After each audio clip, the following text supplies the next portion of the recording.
한번 따라합시다. 용서하라. 그러나 잊지 말라. 우리 옆 사람 보시면서 할까요?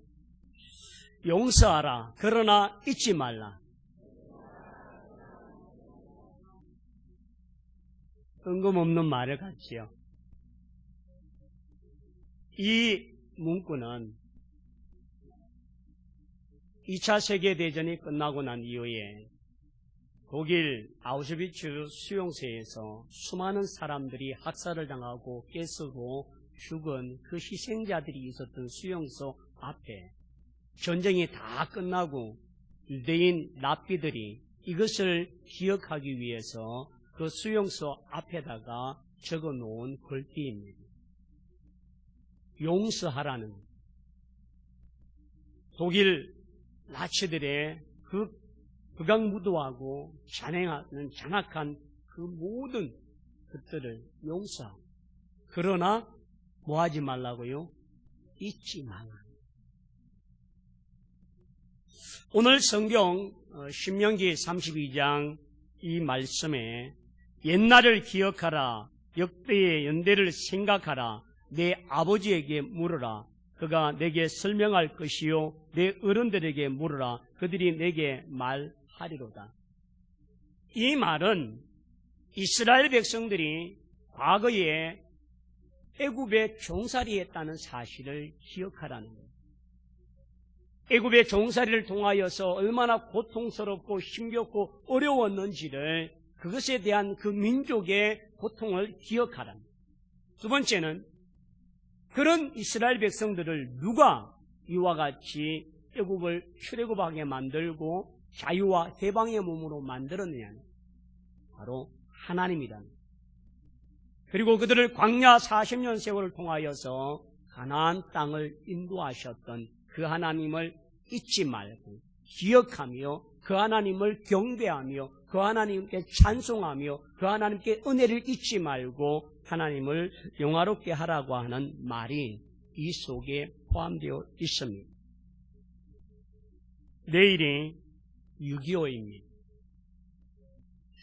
여러분, 6.25, 제가 어릴 초등학교 시절에는 정말 6.25만 되면 정말 조그만 손에도 힘이 들어가고, 나는 공산당이 싫어요 그러고, 반공, 멸공, 그리고 6월달만 되어지면 각 학교별로 대항을 하듯이 웅변대회를 하면서 이 연사하고 막 외치고 그렇게 했던 기억들이 아련합니다. 6.25 노래를 보면 이들이 우리 그날을 이렇게 하고 근데 지금 6.25라고 하는 것이 지금 세대에는 어떻게 느껴질까요? 몇 년 전 통계에 의하면 초등학생들 37%가 6.25를 모른다고 답합니다. 그리고 청소년들 24%가 6.25는 남침에 의한 것이다 라고 말합니다.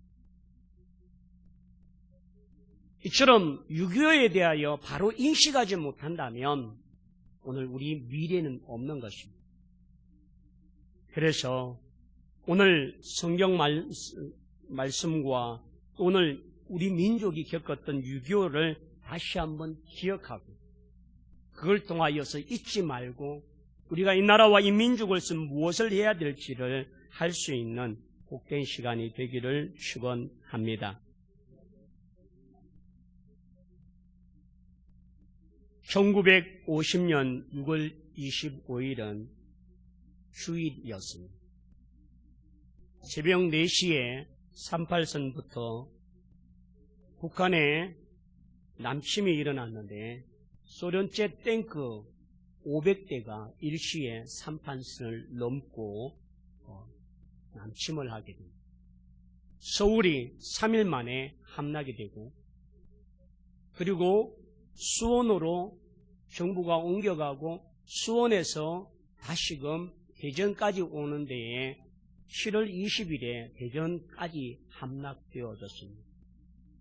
대전에서 또다시 내려오면서 대구를 내려오고 그리고 낙동강 전선을 경계를 해서 부산까지 피난민들의 발길이 끊이지 않았습니다. 그런데 이 전쟁이 일어나기 전에 남북은 대단히 평화 무드가 조성되어지고 남북 협력 그런 서로의 어떤 아름다운 전쟁보다는 평화의 방법을 모색하기 위해서 많은 일들을 하게 됩니다. 남북 국회를 통하여 통일정부를 수립할 것을 북한이 제의를 했습니다. 그리고 남북 통일 최고인민법을 서울에서 열자고 그렇게 제안을 했던 북한입니다. 이처럼 사람들의 마음이 느슨해지고 통일된 민족, 하나된 민족을 만들겠다고 하는 그런 회담들이 오가면서 사람들의 마음들이 거기에 다 빼앗겨 있을 때에 선전포고도 없이 1950년 6월 25일 새벽 4시를 기하여서 그들이 남침을 하게 됩니다. 근데 이 남침을 할 때에 대한민국에는 어떤 상황이었냐면 군대라고 해도 군대의 어떤 조직이나 군사력이 미비했습니다. 우리나라에는 탱크를 막아낼 수 있는 그런 박격포도 없고 또 자주포도 없고 또 전투기도 제대로 갖추지 못했던 그런 열악한 시대. 철저하게 준비하고 소련제 탱크로 무장한 이 북한이 3일 만에 평양을 점령하게 될 정도로 대단한 일들이 일어났습니다. 그래서 이 땅에 수많은 사람들의 아픔과 죽음과 희생이 일어나는데 그때 당시 정부의 차후에 전쟁 사후 끝나고 난 이후에 문화공보부에서 발표한 내용은 이렇습니다. 남한에 96만 명이 사망을 했고 가옥이 51만 동 파괴되었었고 886억 원의 피해를 내었고 전쟁으로 생겨난 구제 대상자가 392만 명이며 고아가 5만 명이고 가부가 30만 명이고 국군 전사자는 15만 명이고 유엔군이 48,201명이고 민간인이 37만 명이고 전쟁 때 확살당한 사람이 1,200만이고 납치된 사람이 15만 명, 행방불명된 자가 30만 명. 북한의 경우는 북한이 사람들을 사살한 사람들이 50만 명이고 또 북한으로 기순한 사람이 4,700명, 교회가 360곳의 교회가 불타고 파괴되었고 교육자 60명이 총살되었고 옥중에 희생하다가 40명이 죽게 되어진 모습입니다. 그리고 6.25를 통하여서 북한으로 납북되어져 끌려간 사람들이 엄청난 숫자로 헤아릴 수 없는 정도로 수없이 많고 가다가 그들이 행렬을 지체하고 방해한다는 이유로 여자와 아이와 할머니들을 100명씩 한 구덩이에 집어넣고 총살해서 내장을 한 그러한 모습이 바로 우리 동족에 의해서 일어났던 전쟁이 6.25입니다. 수치상으로 이야기를 해서 감이 잘 없지요. 그러나 정말 이 6.25는 지금도 우리에게 상처이고 이산가족들이 지금도 아파하고 고향을 그리워하며 만나지 못하는 그런 아픔들을 겪고 있는 모습입니다. 이렇게 이야기하면 목사님은 지금 어느 시대인데 그 이야기를 하시냐고. 그렇다면 최근에 2000년에 들어와서 북한이 우리에게 한 악행들과 모습은 어떠합니까? 2002년 6월 29일 제2연평해전에서 교전이 있었습니다. 그때 전사자가 6명이고 부상자가 18명입니다. 2010년 3월 26일 천안함이 침몰되었습니다. 그 천안함 속에는 40명의 용사들이 거기에 함께 수장되어졌습니다. 그리고 실종이 6명이 있습니다. 2011년 11월 23일 연평도 폭격으로 인하여서 군인이 2사람이 죽고 민간인 2사람이 사망했던 사건들이 있습니다. 전쟁이 끝났다고요? 여전히 전쟁 중에 있고 휴전선 이쪽에는 수많은 일들이 일어나고 있는 것이 지금의 남북의 현실입니다. 판문점 회담을 통하여서 남북이 만나 악수하고 포옹하고 화해하는 이 모습 속에는 그들이 가지고 있는 평화의 모습 속에는 과거에 대한 진실한 사과가 먼저 있어야만 할 것입니다. 과거에 대한 아무런 반성도 없고 잘못도 뉘우치지 아니하고 그에 대한 사과도 없이 평화만으로 계속 일관되어 가고 회담으로 하나 되어지고 교류하는 것으로만 만족해버린다면 우리는 용서라고 하는 기회를 잃어버립니다. 단지 지금 평화 무드가 되어 있고 지금 김정은이 미국 대통령과 만나고 중국 지도자와 만나며 세계 정세에 우뚝 서려고 하고 있는 이 모습을 통하여서 보면 정말 좋은 때입니다. 이런 때가 없습니다. 이런 기회가 주어진 적이 없습니다. 이렇게 남북 정상이 한 번에 만날 수 있고 서로 판문점에서 북으로 남으로 왔다 갈 수 있는 교제를 한 적이 없습니다.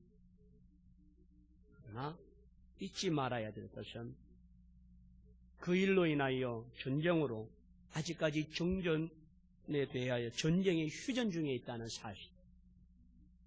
그래서 지금 트럼프 대통령과 북한 그리고 우리나라 중국이 함께해서 정전 협정을 하겠다라고 할 정도로 아직까지 이 전쟁은 끝나지 아니하는 전쟁입니다.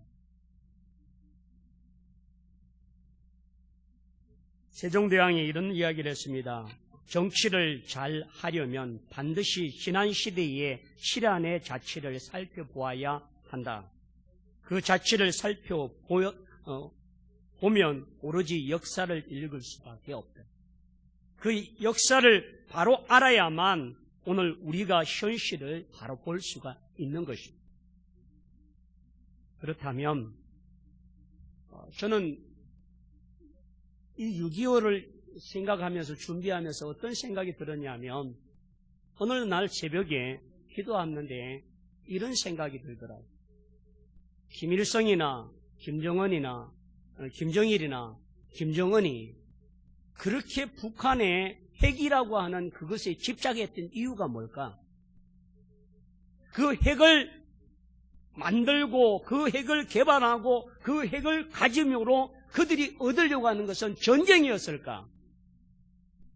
근데 어느 날 제게 무슨 생각이 드느냐면 김정일이나 김정은이나 이들이 원했던 것들이 핵을 가지고 대등학으로 핵을 가지고 있는 그것으로 빌밀해서 자기들의 실익을 추구하고 그것이 힘이 되고 그것이 자기들의 능력이 되어주고 그것을 가지고 미국과 세계 어떤 나라도 당당하게 자기들의 권리를 요구할 목적이 아니었을까?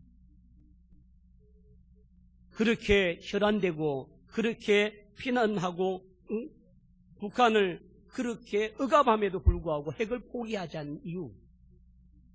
그러면 지금 핵이 있기 때문에 북미가 만나게 되어지고 여러 가지 많은 일들이 일어나지 않습니다. 그래서 한편으로는 저들의 핵의 개발의 목표는 그걸 가지고 협상과 자기 국익의 유익과 이익을 가져오는 것이 목적이 아니었을까라고 하는 생각을 해보았습니다. 지금 그것이 현실로 드러나고 있습니다. 지금 북한이 모든 유엔 제재를 통하여서 문이 닫혀 있고 교류가 단절되었음에도 불구하고 북미가 만나고 중국이 만나고 한국이 만나는 이 일로 인하여서 북한이 지금 여행 대박을 꿈꾸고 있고 앞으로 경제 발전과 수없는 발전을 통하여서 무궁한 가능성이 있는 나라라고 비춰지고 있다는 사실. 그것이 잘못된 것이 아닙니다. 그러나 과거에 대한 진정한 용서와 화해가 있고 난 이후에 새로운 길을 가고 그러야 되지 않느냐는 것이 제 생각입니다. 두 번째는 6.25 전쟁을 통하여서 전쟁은 하나님께 속한 것이라는 사실을 보게 됩니다. 너무 억지가 아닐까라고 말하지만 그 속에는 하나님의 섭리와 계획이 있음을 발견합니다. 여러분 1950년 6월 25일이 무슨 날이었다고요? 주일이었어요. 새벽 4시에. 근데 이때 당시에 군의 3분의 1이 외출을 나갔습니다. 주말 외출을. 그리고 남북이 평화통일위원회를 만들고 통일된 민족으로 만들고자 서울에서 회담을 하고 서로 만나고 있는 이런 무드가 되니까 전쟁이라고는 생각지 못할 상황이었습니다.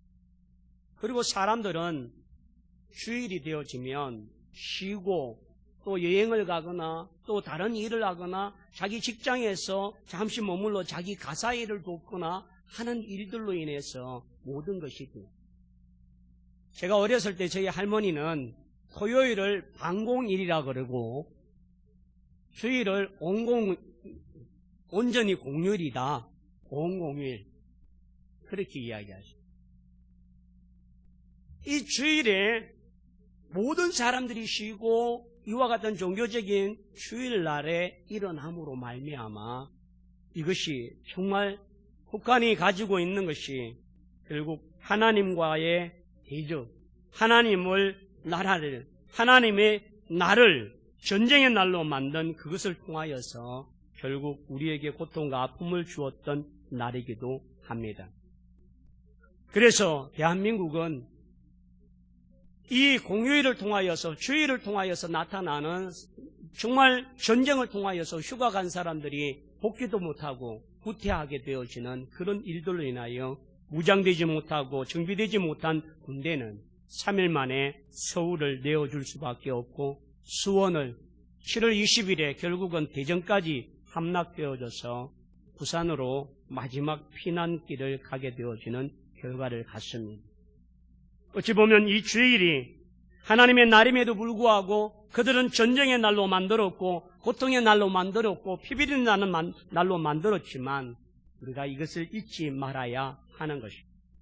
두 번째는 이 대한민국에 이 전쟁이 발발되고 3일 만에 수도가 함락되었다라고 하는 이 일을 통하여 유엔이 참가하게 되어지는데 여기에 하나님의 놀라운 계획들이 숨겨져 있습니다. 그 당시에 미국의 대통령이 해리 S. 트루먼이라고 하는 대통령인데 이 해리 S. 트루먼이라고 하는 대통령은 2차 세계대전을 총사령관이었습니다. 일본과의 전쟁을 통하여서 승리를 이끌었던 전쟁의 영웅이었던 사람이 트루먼입니다.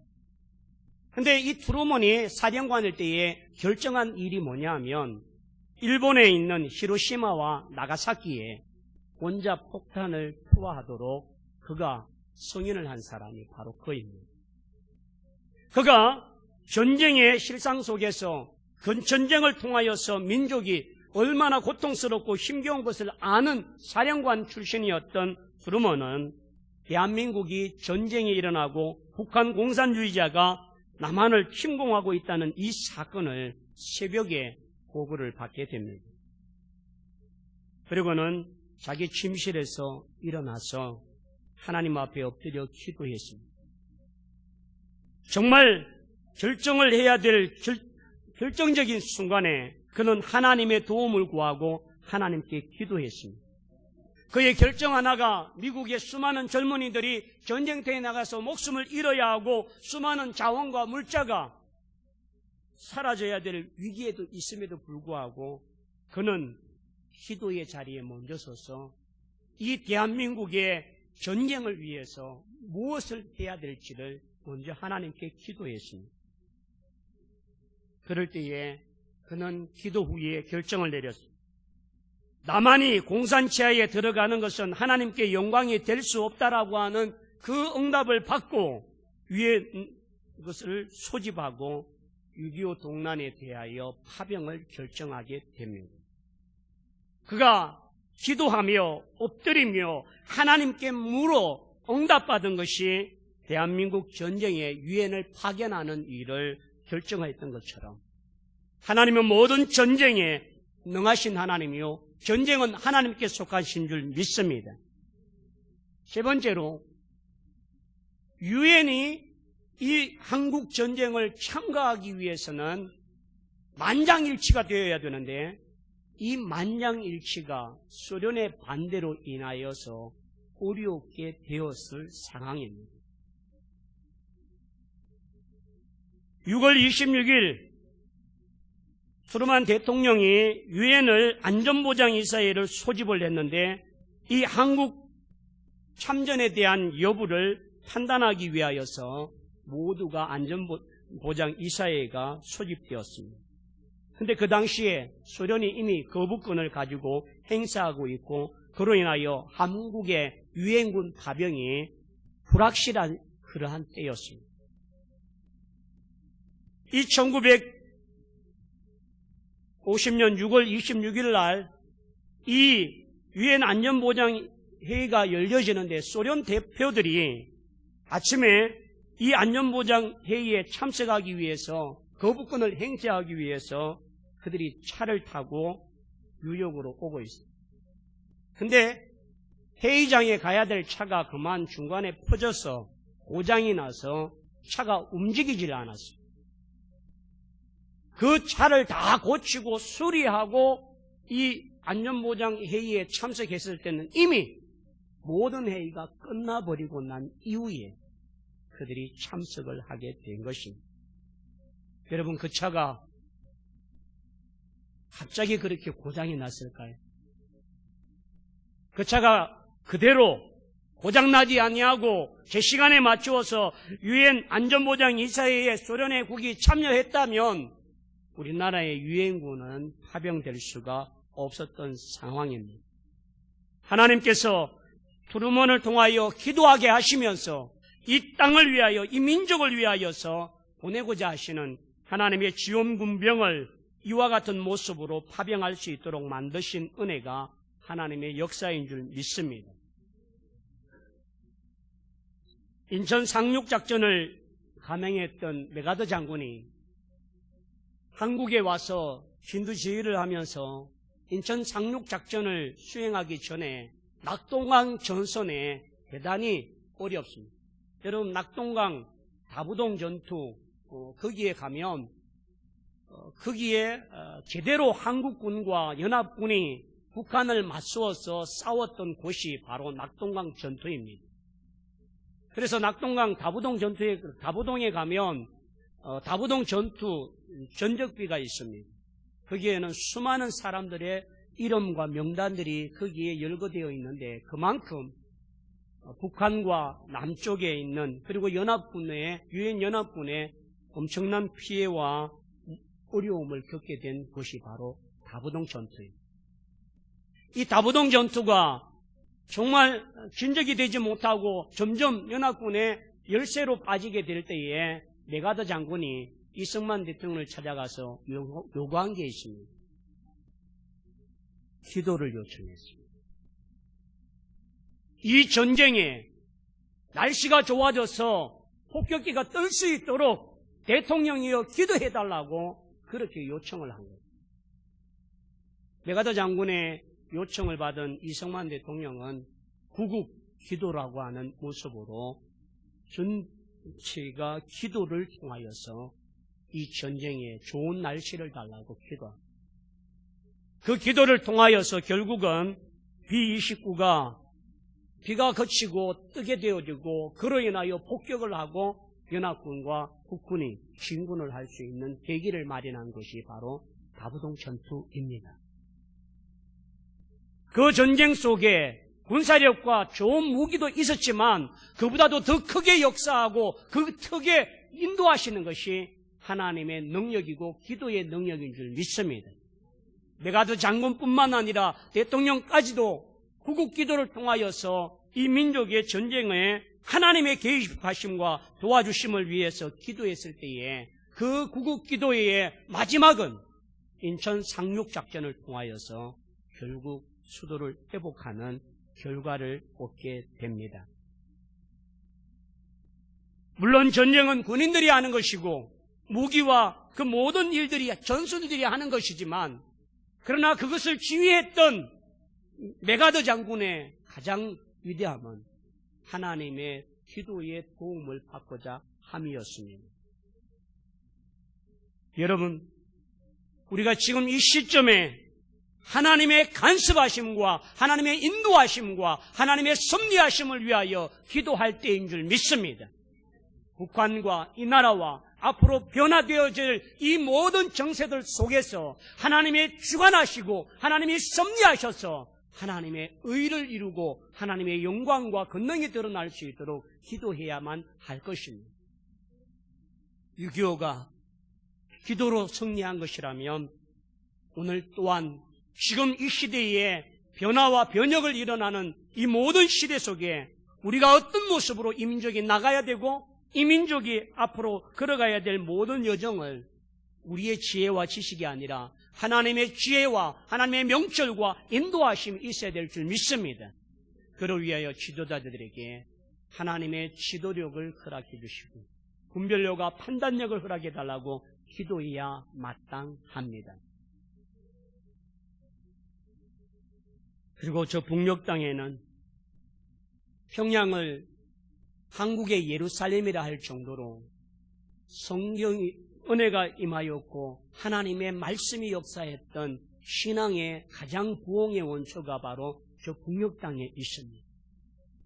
지금도 지하교회에서 수없이 참 하나님의 예배를 기다리고 사모하는 자들이 많다고 했습니다. 전에 한번 제가 이야기를 드렸나요? 금요 기도회 때 말씀을 드립니다. 평양에 있는 봉수교회라고 하는 교회가 북한이 기독교를 인정한다라고 하는 보여주기 위한 선전 도구의 교회였습니다. 거기에 200~300명의 성도들이 있는데 그 성도들은 그 북한의 당성이 아주 강한 간부들의 아내들로 200명, 300명이 교인이 되었습니다. 그들이 노래를 한번 하면 얼마나 잘 부르는지, 그리고 성경을 잘 읽고 잘합니다. 근데 이들이 예배 시간이 지겨운 거예요. 성경 이야기를 하고 뭔 이야기를 하는데 귀에 하나도 안 들어오니까 어느 날부터 그 200명의 간부 그런 아내들이 안 오길 시작합니다. 그래서 평양 봉수교회가 출석부를 만들어서 왔나 안 왔나 체크하고 점검을 하기 시작해요. 근데 6개월이 딱 지나고 나니까 그렇게 오기 싫어하던 사람들이 11시에 예배를 드리는데 10시부터 9시 반부터 와서 교회에서 기웃거리고 여기 가고 저기 가고 뭘 하고, 언제부턴가 출석을 부를 필요가 없이 사람들이 꽉꽉 차는 거예요. 형식적이고 외식적인 선전의 예배였지만 성령이 역사하시고 하나님의 말씀 가운데 역사하시니까 저들이 마음과 심령이 열려진 줄 믿습니다. 근데 더 놀라운 거는 평양 봉수교회가 평양 시내에 있는 것이 아니라 우리로 말하면 저기 멀리 하동점 가는 거리 가운데 여기서 한 20km 정도 떨어진 그런 멀리 있는 곳인데도 불구하고 예배 시간 2시간 전부터 아무도 없던 거리에 사람들이 왔다 갔다 하기 시작합니다. 5명 보이더니 그 다음엔 10명, 20명, 50명, 100명, 200명, 많게는 500명까지. 교회 주변에 와서 그냥 서성이고 머물고 그렇게 하다가 예배가 끝나고 나면 어느새 그들이 다 어딜 갔는지 모를 정도로 딱 사라졌다는 거예요. 북한이 이걸 가만두겠습니까? 너희들 왜 거기 왔냐? 뭐하러 거기 왔냐? 그냥 갈 길이 닿아져서 왔다. 그냥 멀리서 구경 한번 하러 왔다. 근데 그 가운데 한 사람이 이렇게 이야기를 합니다. 내가 그 안에 들어가서 예배를 드릴 수도 없지만 교회를 바라보는 것만으로 내겐 은혜이고 내겐 기쁨이다. 나는 지금 죽어도 여한이 없다 라고 말합니다. 이것이 북한의 지하교회에서 살아있는 지금도 하나님을 갈망하는 성도들이 있다는 증거인 줄 믿습니다. 그래서 여러분 360개의 교회가 6.25 전쟁으로 불타고 다 소실되었어요. 지금 그 무너진 교회들이 회복되기를 원합니다. 우리의 기도와 우리의 눈물과 우리의 사랑으로 교회가 회복되고 마음껏 예배하는 날이 속히 돌아올 수 있기를 원합니다. 그러므로 여러분, 북한의 교회가 회복된다는 것은 하나님의 나라가 회복되는 것이고, 그로 인하여서 이 남북 화해 무도와 평화의 모든 여정 속에서 정말 저들에게 교회의 자유와 예배의 신앙권을 회복할 수 있는 귀한 은혜가 있도록 기도해 주시길 원합니다. 시간이 조금 갔는데 마무리를 하려고 합니다. 용서하되 잊지 말아라라고 하는 내용인데요. 1941년 12월 7일이 진주만 폭격이 있었던 날입니다. 그런데 이 진주만 폭격을 진두지휘하고 비행기 총사령관이었던 미츠오 후치다라고 하는 사람이 있습니다. 일본이 패전하고 난 이후에 그는 포로 수용소에 잡혀서 포로의 시간들을 보내기 시작합니다. 그런데 자기가 포로로 있던 그곳에서 한 미국 여인을 만나게 됩니다. 그런데 이 20살밖에 되지 아니하는 이 젊은 미국인이 포로 소용소에 죄수들이 있는 곳에 와서 빨래도 해주고 청소도 해주고 자기가 필요한 것들을 도와주고 아픈 사람 상처도 치유해주고 이렇게 고맙게 해주는 거예요. 그래서 사람들이 궁금하잖아요. 미국 사람이 왜 이렇게 일본 사람에게 친절을 베푸는지 그렇게 사람들이 물었습니다. 그랬더니 이 여자아이가 대답을 하면서 이렇게 이야기합니다. 저희 부모님은 전쟁에서 발발할 때 필리핀에서 선교사로 사역을 하다가 일본에 붙잡혀서 스파이라고 하는 명목으로 총살을 당했습니다. 근데 총살을 당하기 전 30분 동안 내 부모님은 당신의 나라를 위해서 그리고 당신들을 위해서 기도했다고 합니다. 근데 이 아이는 자기 부모님이 총살을 당하는 그 직전 30분 동안 일본군을 위해서 일본을 위해서 기도했다는 그 말에 분노하고 치가 떨렸어요. 그런데도 불구하고 이 아이가 하나님의 은혜를 경험하고 나니까 그 부모님이 마지막 죽기 직전에 30분 동안 자기를 죽이려고 하는 자들, 자기를 해하려고 하는 자들을 위하여 눈물로 기도했던 그 부모님의 눈물이 자기의 눈물이 되었다. 일본이 패망을 했지만 저들도 구원받아야 할 하나님의 백성이고 나라입니다. 하나님 저 나라를 불쌍히 여겨주시고 저 민족을 불쌍히 여겨달라고 하는 그 마음이 성령이 임하니까 그 가슴 속에 뜨겁게 다가왔다. 내 부모님을 죽인 원수들 같은 나라의 포로들이지만 부모님의 그 사랑을 나도 가슴에 품고 그들을 다가가야 되겠다라고 생각하면서 그렇게 와서 봉사하고 있다라고 이야기했습니다. 근데 미츠오 후치다라고 하는 이 사령관은 이해가 안 됐습니다. 도대체 뭐가 저들로 하여금 저렇게 만들었을까라고 하는 거예요.